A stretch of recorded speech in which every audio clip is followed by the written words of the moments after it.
30 avril. Juge, chapitre 11, verset 1 à chapitre 12, verset 15.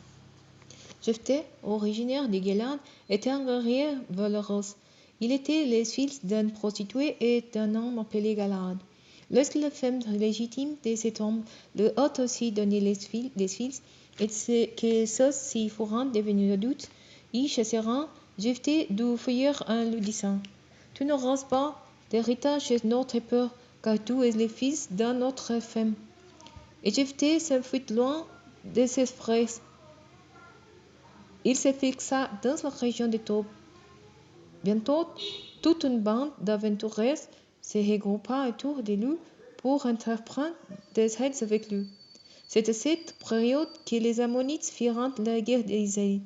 Quand ils attaqueront les Israélites, les responsables de Gilad les rendent chercher Jephthé dans la région de Tob. Ils leur diront: Viens prendre les commandements de nos troupes pour que nous combattions les Ammonites. Jephthé leur répondit: Vous m'avez chassé de chez mon père. Comment osez-vous faire appel à moi maintenant que vous êtes dans la détresse? Les responsables répondront: C'est bien pour cela que nous revenons vers toi maintenant. Si tu viens avec nous et si tu combats les Ammonites, tu deviendras notre chef à tous et tu seras à la tête de toute la population de Gilad. Soit, répliqua Jephthé, mais si vous me faites prévenir pour combattre les Ammonites et que l'Éternel me donna la victoire sur eux, je resterai votre chef.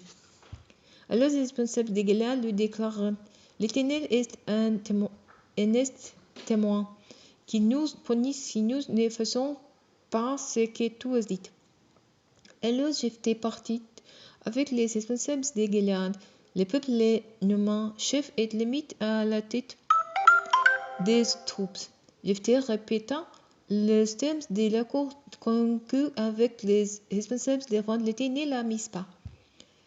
Jephthé envoya des messagers du roi des Ammonites: Que c'est que tu as contre moi pour que tu viennes faire la guerre dans mon pays? Le roi des Ammonites répondit aux messagers: C'est parce que les Israélites se sont emparés de mon pays lorsqu'ils sont sortis d'Égypte. Ils m'ont pris tous les territoires situés entre la vallée de l'Arnon, les torrents du Yabok et la vallée du Jourdain. Rends-moi maintenant de bon gré. Jephthé envoya de nouveau en délégation au roi des Ammonites pour lui dire: Ainsi parlait Jephthé. Israël ne s'est emparé ni du pays des Moab ni de celui des Ammonites.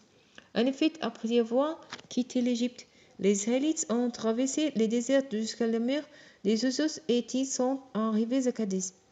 Alors ils ont envoyé des messagers au roi d'Édom pour lui demander l'autorisation de traverser son pays. Mais celui-ci refusa. Après cela, ils ont fait la même demande au roi de Moab, qui refusa également. Et Israël est resté à Kadès. Par la suite, ils ont repris le marché à travers les déserts en contournant les pays d'Édom et celui de Moab. Ils sont arrivés à l'est du pays de Moab et ils ont établi leur camp de l'autre côté de l'Arnon, sans pénétrer dans les territoires de Moab dont l'Arnon constitue la frontière. Alors Israël a envoyé des messagers, roi des Amoréens, à Hesbon, et lui faisant dire: Permette-nous, s'il te plaît, de traverser ton pays pour arriver au lieu où nous allons. Mais Sion ne fit pas confiance à Israël pour lui permettre de passer sur son territoire. Il mobilisa toutes ses troupes et prit position à Yarat pour engager les combats contre Israël. Mais l'Éternel, le Dieu d'Israël, a livré Sion et toute son armée aux Israélites qui les ont battus. Ainsi, les Israélites ont conquis toutes les pays des Amoréens qui habitaient dans cette contrée. Ils ont conquis tous les territoires des Amoréens depuis l'Arnon jusqu'au torrent du Yabok et depuis le désert jusqu'au Jourdain.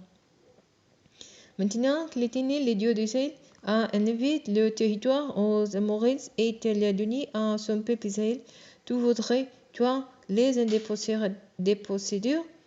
Tu possèdes bien tous les territoires que ton Dieu Kémos t'a donné.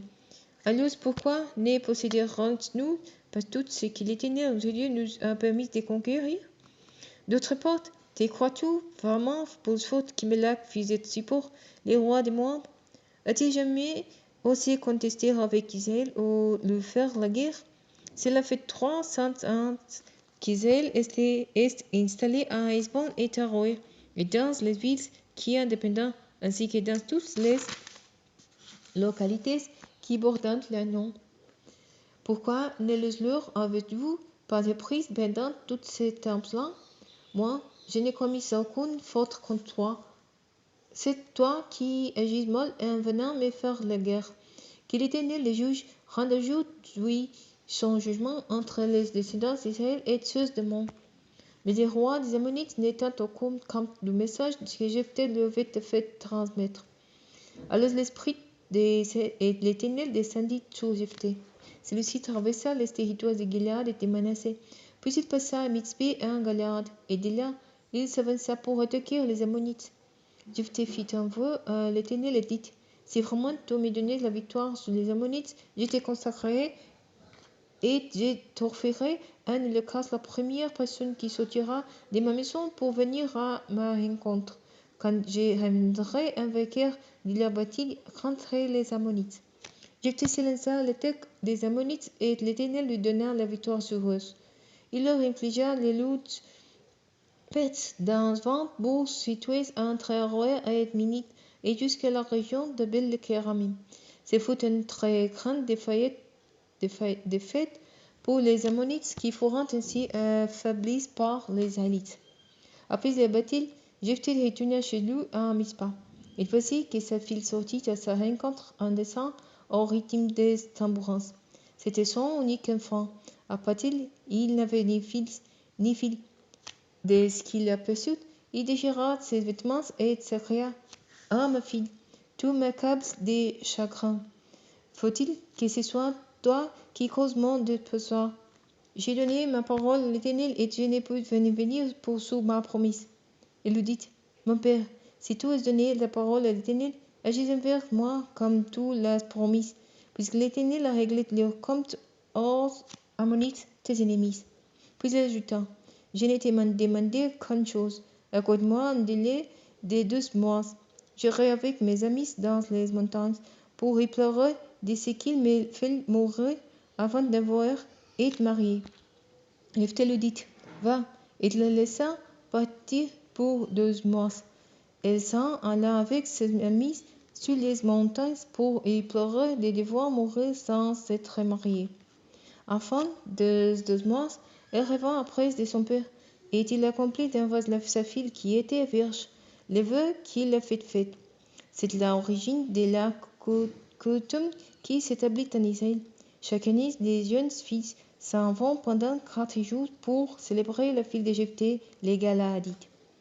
Les hommes de la tribu d'Éphraïm se rassembleront, ils se rendiront à sa fond, et ils diront à Jephthé: Pourquoi es-tu allé combattre les Ammonites sans nous avoir appelés pour aller en combat avec toi?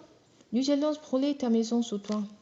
Jephthé leur répondit: Je t'ai engagé, moi et mon peuple, dans un grand conflit avec les Ammonites, et lorsque j'ai vous appelé à l'aide, vous n'étiez pas venus à mon secours contre eux.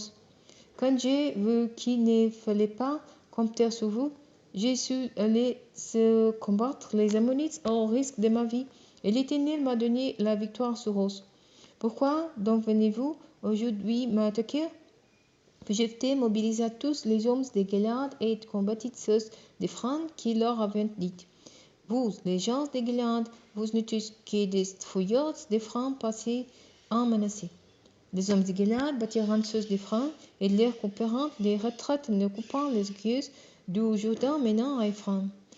Quand l'un des fouilleurs d'Éphraïm voulait traverser la rivière, les hommes de Gilead lui demandèrent s'il venait d'Éphraïm.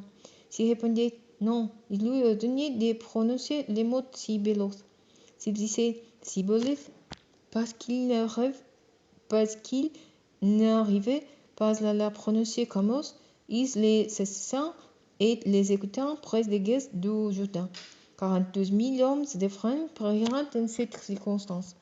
Après avoir été chef en Israël pendant 6 ans, Jephthé de Gilead mourut et fut enterré dans l'une des villes de Gilead.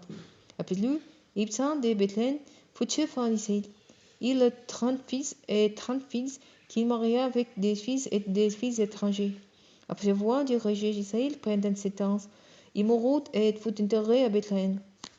Après lui, Elion de Zébulon fut chef en Israël pendant 10 ans. À sa mort, il fut enterré à Jailon, dans le territoire de Zabulon. Après lui, Abdon, fils de Hillel, de Piraton, fut chef en Israël pendant 8 ans. Il eut 40 fils et 30 petits-fils qui montèrent 70 ans. Lorsqu'il mourut, il fut enterré à Piraton sur la montagne des Amalekites dans le territoire d'Éphraïm.